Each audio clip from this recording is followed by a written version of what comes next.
Meus irmãos, graça e paz a todos, estamos aqui para mais uma super dica de leitura de mais uma obra sobre Paulo. Paulo, biografia crítica do erudito Jerome Murphy O'Connor. Para quem não conhece esse camarada, ele tem outro livro também sobre Paulo, né? Paulo, a história de um apóstolo, que também é maravilhoso. E ele é professor de Novo Testamento, é um erudito em Novo Testamento, doutor em Novo Testamento, PhD em Novo Testamento, principalmente, e o seu doutorado foi voltado para a teologia paulina, né? Teologia paulina, as cartas paulinas, a biografia de Paulo. E essa obra, como diz o nome, né? Ele é bem crítico mesmo. E ele vai trabalhar diferente, né? Porque ele não vai partir, vai traçar uma biografia de Paulo a partir do livro de Atos, mas sim a partir das cartas de Paulo, né? Dos dados que Paulo fornece dele nas suas cartas, é de onde ele vai partir, traçando a biografia de Paulo, o perfil de Paulo, e depois ele vai para Atos, né? Então ele parte das cartas para Atos, não de Atos para a carta, ou para as cartas. E sobre o livro de Atos, ele vai fazer duras críticas, né?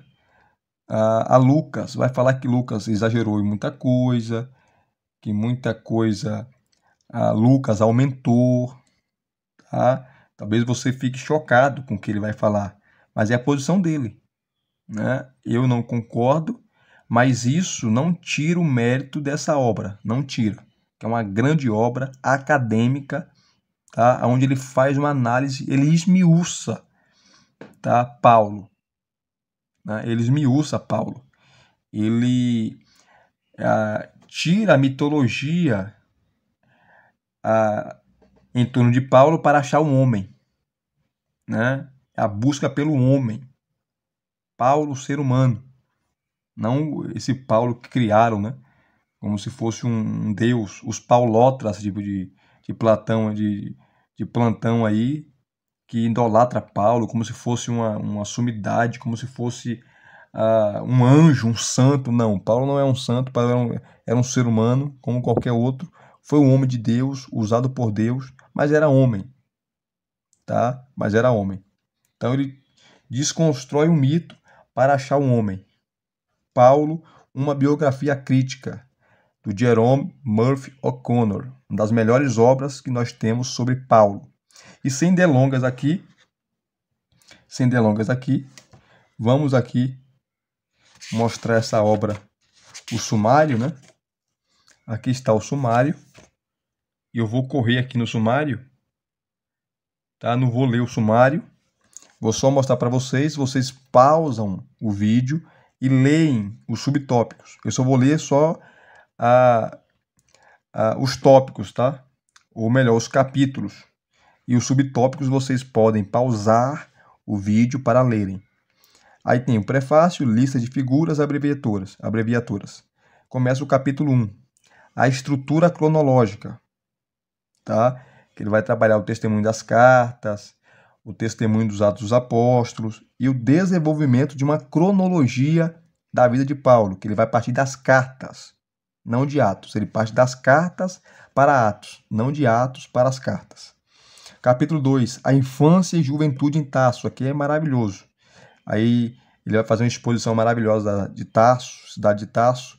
Tarso é uma cidade famosa, uma cidade rica, que tinha várias escolas de filosofia, que tinha ali ginásios esportivos, tinha também Jogos Olímpicos. Tarso era uma cidade assim maravilhosa, tinha uma grande biblioteca também, tinha teatros e assim sucessivamente. É uma cidade importantíssima, riquíssima, tá? E ele fala aqui da cidade de Tarso, dando detalhes maravilhosos. Aqui ele fala sobre a família de Paulo, a educação de Paulo, tá? O capítulo 3, o fariseu em Jerusalém. Um fariseu em Jerusalém. Que ele vai trabalhar um estudante em Jerusalém. Paulo foi mesmo para Jerusalém estudar? Se ele foi para Jerusalém, com quantos anos ele foi? Tá? Ele fala que foi por volta ali, se ele foi de fato para Jerusalém estudar, ele foi já uns 15, por aí, 16 anos, tá? Estudos farisaicos, um homem casado, aqui ele vai falar da possibilidade que se Paulo era casado, e para ele há uma grande possibilidade de que Paulo foi casado.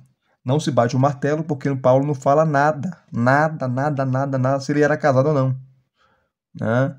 Alguns trabalham, ele vai falar aqui, que a questão que Paulo passou por uma experiência tão terrível, tão traumática com a mulher, que ele não quis falar, tá? Paulo, como se ele pegasse pavor.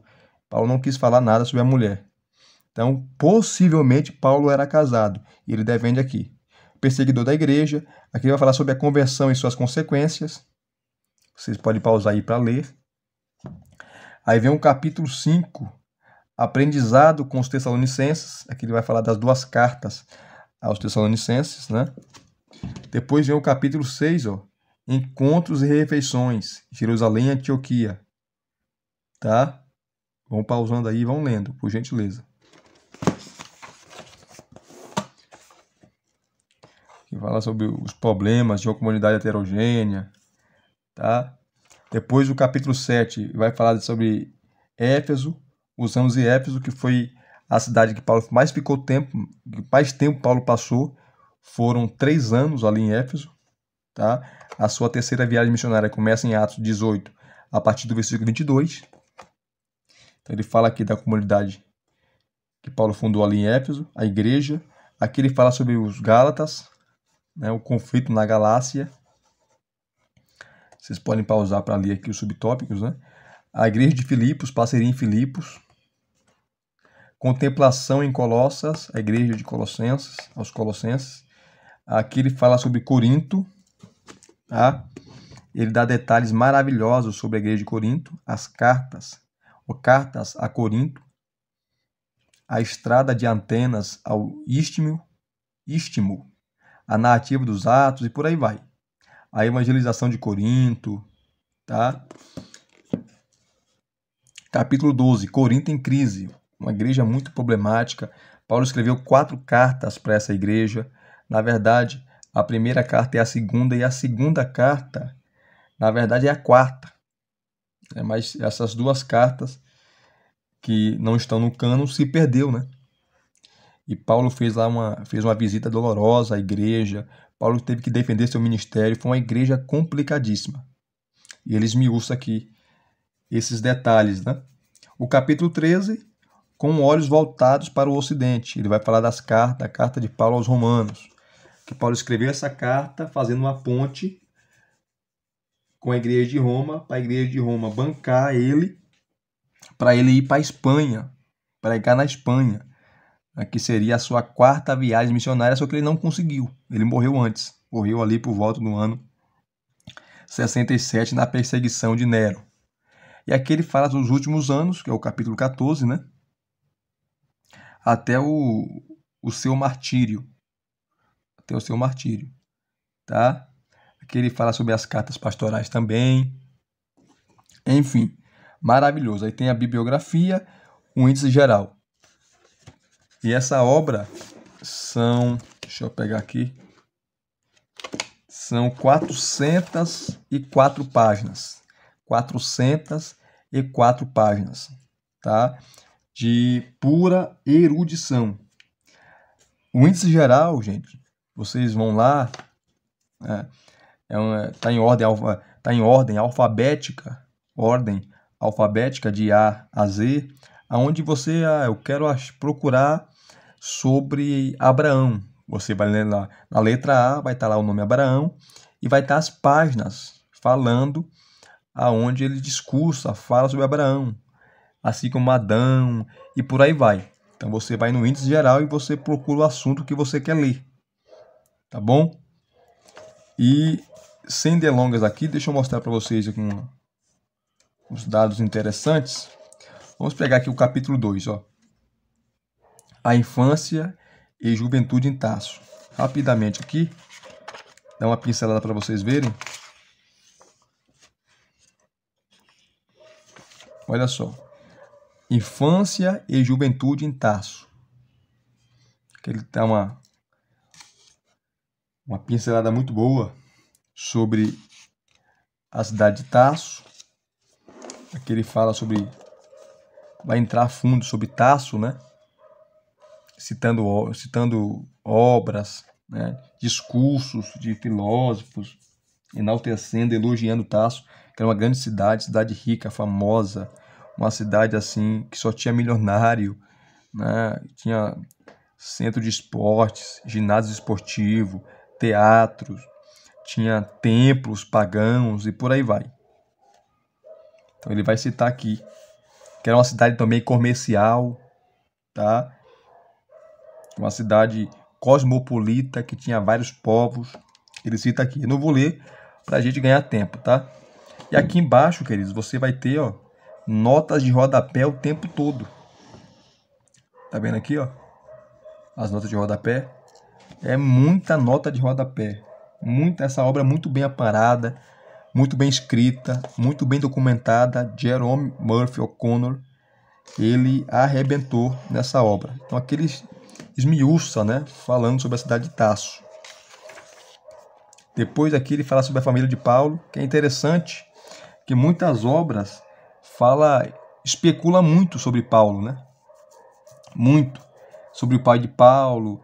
Nós não sabemos se o pai de Paulo era um homem rico, se ele serviu no exército romano, se ele era um ex-escravo. Nós não sabemos. Possivelmente o pai dele era rico, né? Porque Paulo teve uma excelente formação, uma educação que um menino pobre não teria condições de ter, tá? E as informações são escassas. E ele trabalha aqui, ó. Nossas informações são escassas. Paulo nos diz que era hebreu, filho de hebreus. Essa expressão significa que os seus pais eram judeus. Os dois, seu pai e sua mãe, eram judeus. Paulo não era casado com mãe judia e pai romano ou grego, ou vice-versa. Não, os seus pais eram judeus. Aí ele fala aqui, ó, Lucas acrescenta que ele era cidadão romano de nascença, além de ser cidadão de Tarso, tá? E tinha irmã e sobrinho em Jerusalém. Essas são as informações que a Bíblia dá. Tá? Então ele é bem crítico, no sentido que ele não vai além daquilo que está escrito. Se a Bíblia não fala do pai de Paulo, dos irmãos de Paulo, enfim, da família dele de forma detalhada, então não tem por que detalhar. Porque se você tentar detalhar, você vai cair na especulação. Ele vai falar, ó, um hebreu. O que significa essa expressão, um hebreu? Hebreu de hebreus. Ele vai explicar aqui. E sempre aqui embaixo, vocês estão vendo aqui, ó, sempre aqui embaixo, várias notas de rodapé o tempo todo. Vamos correr aqui, queridos. Vamos correr. Aqui ele vai trabalhar a cidadania romana. Tá? Paulo, ele era um cidadão romano, e o cidadão romano tinha privilégios. Não poderia ser açoitado, não poderia ser morto sem um julgamento. Tá? E ele explica aqui como funcionava, né? E Paulo fala que ele recebeu desde o seu nascimento. E tinha pessoas que pagavam quantias altas, pesadas de dinheiro para conseguir a cidadania romana.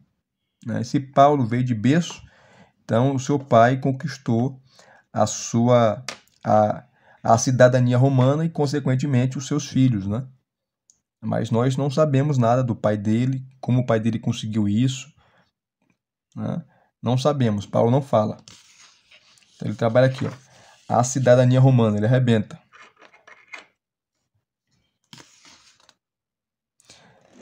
Olha o que ele vai falar aqui, ó. Só dar uma pequena pincelada para vocês verem. O que Paulo diz sobre sua posição social é também considerado objeção. Com base em certas estatísticas que não se originam de Tasso, a impressão é de que os cidadãos romanos do Oriente pertenciam à aristocracia provinciana. Contudo, Paulo se apresenta como trabalhador braçal itinerante. a incompatibilidade postulada diminui bastante com os dotes educacionais adquiridos por Paulo, que sugerem uma formação infinitamente superior ao do artesão comum, e também com sua visão característica da classe alta do trabalho braçal como escravizador, né? Então, possivelmente, Paulo perdeu, quando ele se converteu, ele foi deserdado, tá? Deserdado, ele ficou pobre,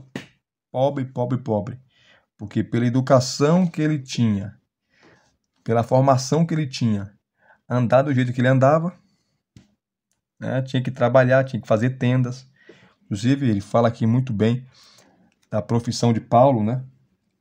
Que era ele fabricava tendas, e todo menino judeu, ele aprendia uma profissão, o pai ensinava a profissão, ensinava uma profissão para o seu filho, porque era melhor o filho aprender uma profissão do que ser ladrão.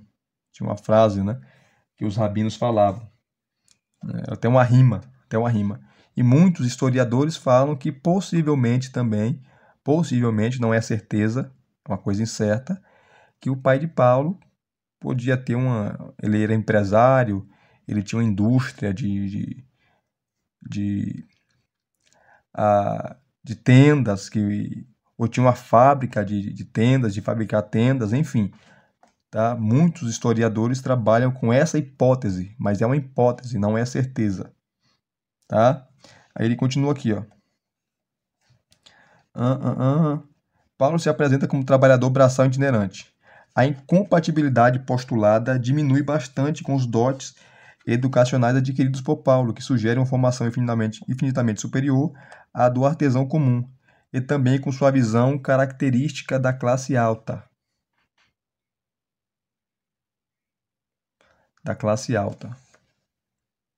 Do trabalho braçal como escravizador e rebaixador. Essa atitude torna provável ter sido a imposição de sua estratégia missionária que levou Paulo a aprender um ofício.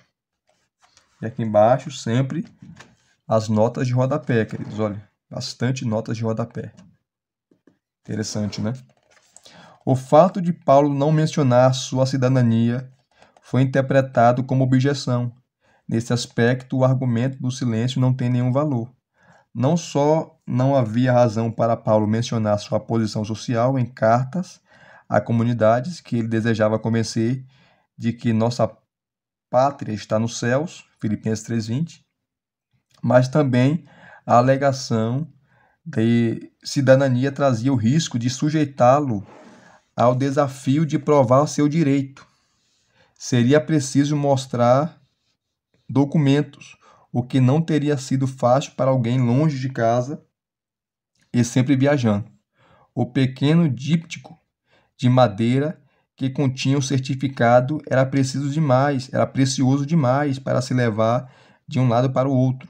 E se fosse contestado pelo magistrado, era preciso apresentar as testemunhas originais que o assinaram. Interessante sobre a cidadania romana, né? Especular como e quando a família de Paulo obteve a cidadania é tarefa infecunda, de fato, né? Porque Paulo não fala nada sobre isso, infecunda. Embora a falta de provas não tenha desencorajado os engenhosos. Essa observação de Sherwin White continua tão verdadeira quanto há 30 anos quando foi escrita, mas algo tem de ser dito a fim de rebater uma objeção mais sutil à cidadania romana de Paulo, que raramente é articulada de maneira explícita, mas está latente em todas as discussões a respeito dos meios de obter a cidadania romana e da liberalidade com que era conferida. Tá? É que ele vai trabalhando, né, os casos que as pessoas conquistavam a cidadania romana. Interessante, né? Aqui ele vai falar do nome romano de Paulo. Paulo ele tinha 3 nomes. Isso aqui também o F.F. Bruce fala, né? Ele vai dar exemplo aqui de pessoas que recebiam a cidadania romana de alguém e ele colocava o nome daquela pessoa que deu a ele a cidadania romana, que deu a ele a cidadania romana, né? E Paulo era o sobrenome, né? Paulo tinha 3 nomes. Nós não sabemos o último nome nem o primeiro nome dele. Se nós soubéssemos, ficaria mais fácil para saber o nome do pai dele, de onde o pai dele veio, se o pai dele serviu ao exército, se não serviu. Ficaria muito mais fácil descobrir, né? Mas só temos o sobrenome, Paulo, que significa humilde ou pequeno, enfim. E ele fala sobre isso aqui, ó. O nome romano. Interessante. Tá? Interessante. Aqui ele fala... Deixa eu só pegar aqui, ó.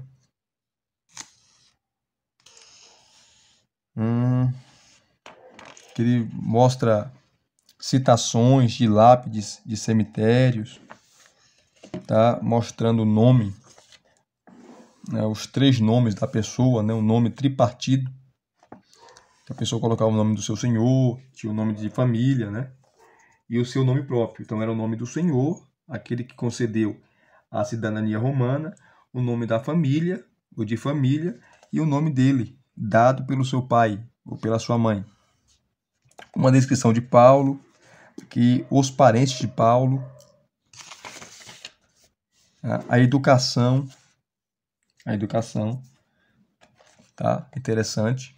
E aqui a formação inicial, onde ele vai trabalhar a educação de Paulo, no sentido que a sua formação na escola, a sua formação intelectual, isso aqui é interessante. Olha o que ele fala aqui, ó. Havia certamente escolas primárias pagãs e judaicas, nas quais as crianças entravam aos 6 anos. Ambas as escolas instruíam os alunos nas habilidades básicas de leitura e aritmética. Então, Paulo aprendeu tudo isso. Escrita, aritmética, somar, contar, enfim. Ao mesmo tempo que inculcavam o conhecimento e o respeito pelas instituições do Estado e da religião. Como membros de uma minoria religiosa, entretanto, os meninos judeus carregavam um peso maior que seus contemporâneos pagãos. Tinham de viver em 2 mundos. Por um lado, tinham de aprender as observâncias que formavam a base de sua identidade e que eram obrigados a obedecer a partir dos 13 anos de idade. Que os 13 anos de idade, aos 13 anos, um menino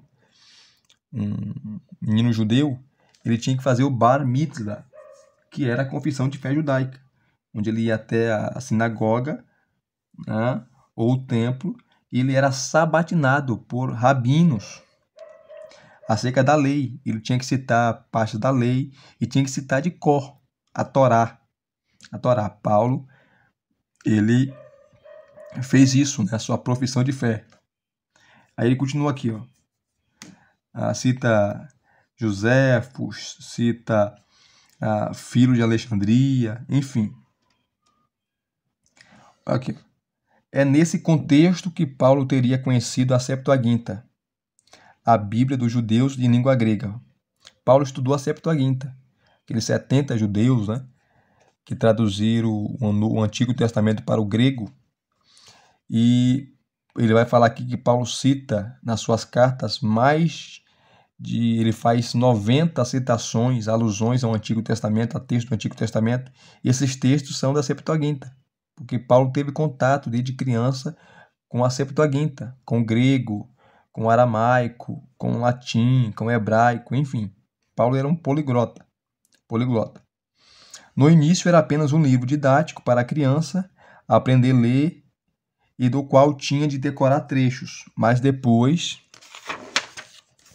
passou a ser fonte perene de discernimento que sempre inspirou seus ensinamentos. Suas cartas contêm quase 90 citações explícitas do Antigo Testamento, né, da Septuaginta, considerando sua ênfase em ser hebreu, filho de hebreus. Paulo também deve ter aprendido hebraico ou aramaico. O conhecimento do primeiro era raro na diáspora, o hebraico, mas o empenho e a disponibilidade de exemplares pessoais das Escrituras significam que ele não pode ser excluído a priori. O aramaico era comum entre a população semítica da Síria e na parte oriental da Ásia Menor. Não se sabe ao certo se era aprendido em casa ou na escola. Por outro lado, em Tarso, os estudantes judeus tinham de aprender a atuar no mundo helenístico, do qual fazia parte. O grego que aprendiam em casa tinha de ser aprimorado com a leitura e a escrita. O currículo básico era os das crianças pagãs da mesma idade. Estas últimas, com certeza, não usariam a Septuaginta como livro de leitura, mas as crianças judaicas liam também Eurípides ou Homero. Se Homero era lido nos ciclos farisaicos no século I, na Palestina, não há dúvida de que fazia parte do currículo da escola da diáspora, frequentada pelo filho de um cidadão romano. Ali Paulo aprendeu a desenhar letras e depois a escrever. Ali também aprendeu a contar e presumivelmente, a lidar com os intricados sinais manuais que permitiam seus contemporâneos expressar todos os números de 1 a 1 milhão. Então, Paulo aprendeu a contar. Os estudos secundários começavam assim que o estudante soubesse ler e escrever com facilidade, em geral por volta dos 11 anos. O objetivo da educação helenística não era o desenvolvimento de um espírito crítico, mas a transmissão de toda uma cultura. Nas obras de autores como Homero, Eurípides, Menandro e Demóstenes. Embora pudéssemos supor que os estudantes judeus da diáspora oferecessem alguma resistência à aceitação total das ideias dos livros didáticos, estudados por seus contemporâneos pagãos, o sistema estava tão difundido e o método de instrução era tão consistente que deve ter influenciado até os mestres judeus. E aqui ele vai falar agora sobre a crítica textual, que naquela época tinha várias cópias, né, das obras de Homero e de outros grandes mestres, e eles comparavam as cópias, né, pegavam as melhores cópias, os melhores manuscritos ali para lerem. Tá? Olha o que ele vai falar aqui. Ó. Na escola que tivesse mais de um manuscrito de um autor clássico e houvesse diferenças entre os manuscritos, né, o primeiro passo envolvia alguma crítica textual rudimentar. Em seguida vinha a leitura do texto, ação muito mais difícil do que se imagina.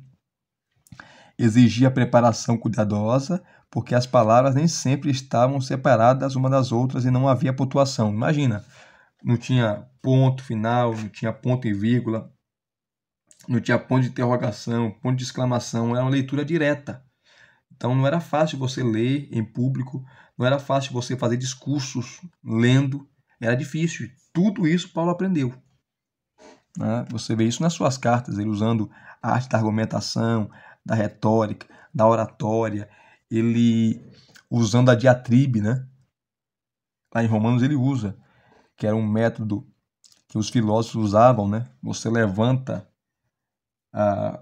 um oponente imaginário, fazendo perguntas e objeções, e você vai respondendo às suas objeções. Os filósofos faziam muito isso. Tá? Então aqui, ó, essa análise, aqui embaixo, ó, como eu falei, nota de rodapé, o tempo todo, esta análise meticulosa criava uma base sólida para a interpretação do texto que se esperava. Contribuísse para o desenvolvimento moral dos estudantes. À medida que adquiriam mais conhecimento, os alunos exercitavam-se na composição literária. Tá? Embora os tipos de composição fossem variados, esperava-se que todos refletissem as 4 qualidades básicas de brevidade: clareza, verossimilhança e correção gramatical, integrando ao mesmo tempo agente, ação, tempo, lugar, modo e causa. Interessante a educação de Paulo, né? Aqui, ó.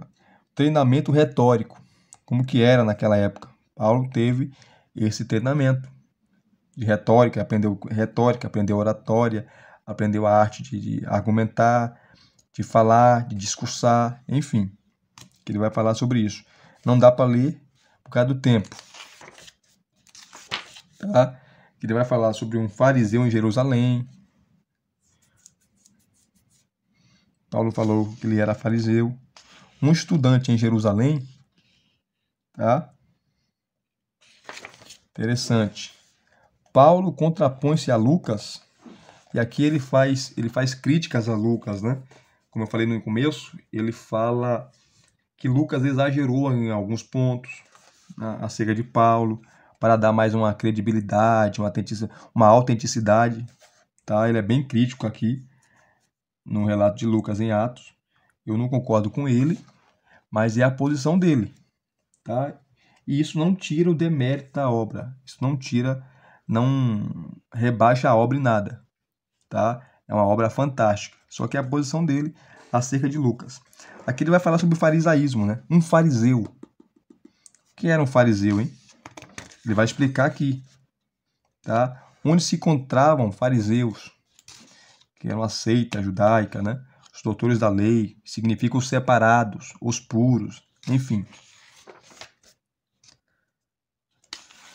Ele vai citando os textos, explicando estudos farisaicos.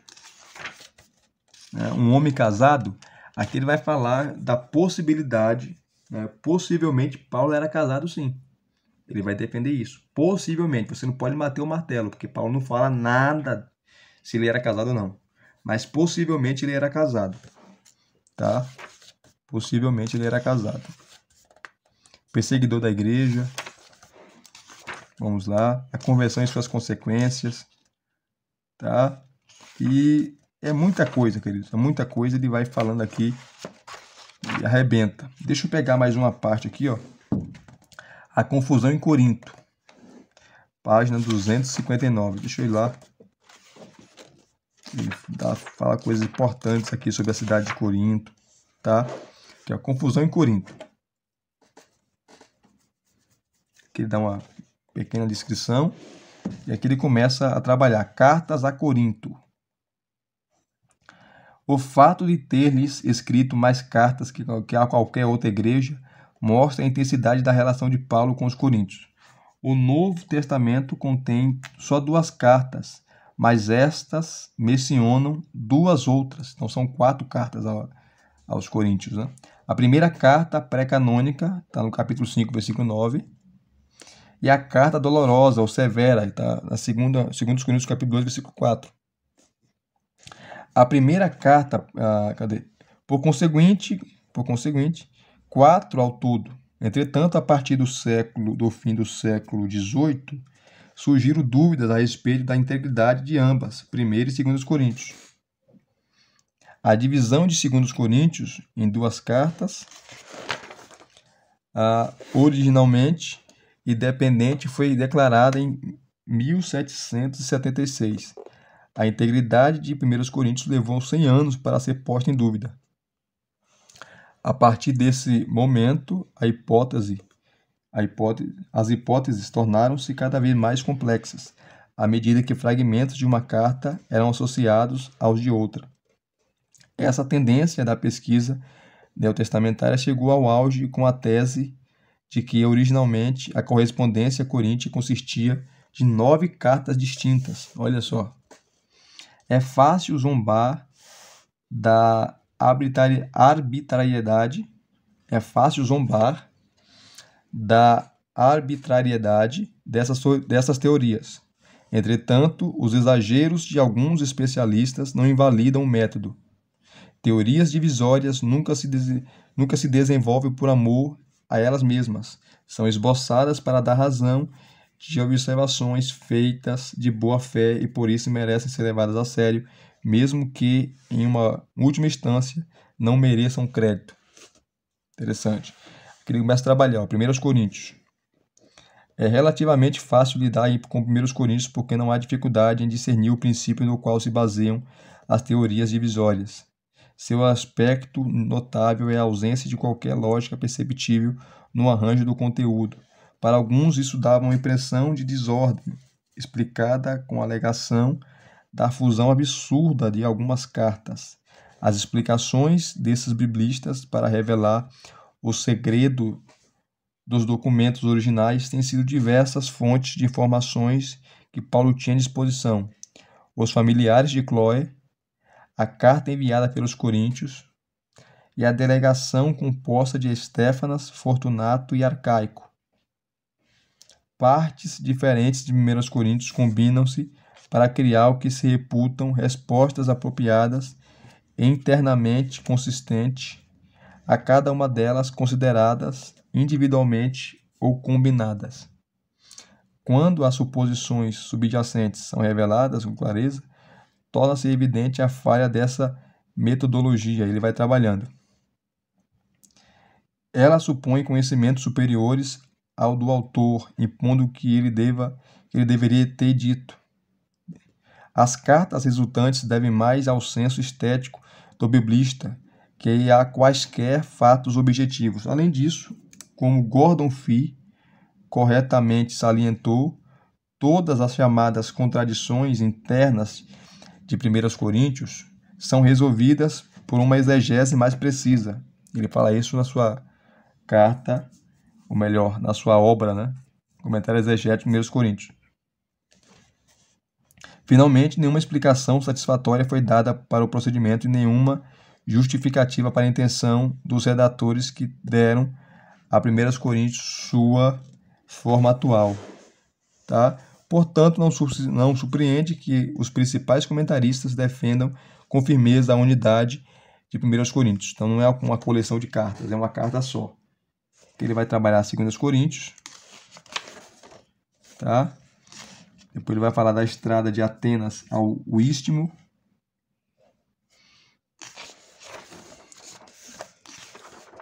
Aqui, ó, a narrativa dos Atos. Paulo em Corinto, está em Atos capítulo 18, onde ele fica 1 ano e 6 meses ali. O trabalho com Priscila e Áquila, um casal maravilhoso, amigos de Paulo, Silas e Timóteo. Aqui tem um mapa, né? Corinto, ó, tem um mapa. O templo de Deméter e Perséfone. Mostrando para você aqui o mapa. Mudança de localização. Muitas conversões. A evangelização de Corinto. E quando Paulo chegou em Corinto, estava tendo Jogos Olímpicos, né? E ele aproveitou para fazer tendas ali e ganhou dinheiro a rodo, como diz o baiano, né? Paulo, ele era perito em fabricar tendas e armá-las também, né? Aqui tem um mapa da cidade de Corinto, tá? Aqui você tem os números e o nome. Número 1, teatro. Cadê o número 1 aqui?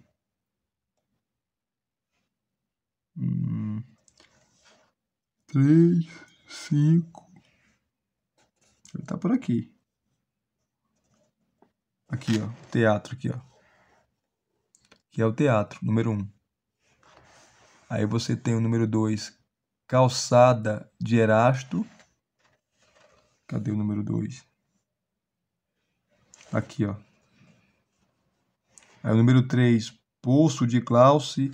O 4, templo do culto imperial, e por aí vai. Você tem toda, né, a cidade de Corinto aqui mapeada.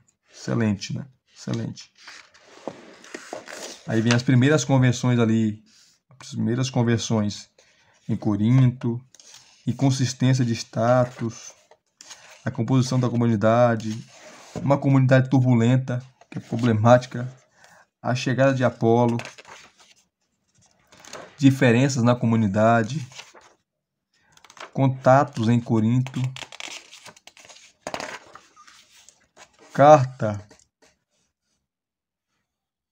a carta calidoscópica, a influência de Apolo, né?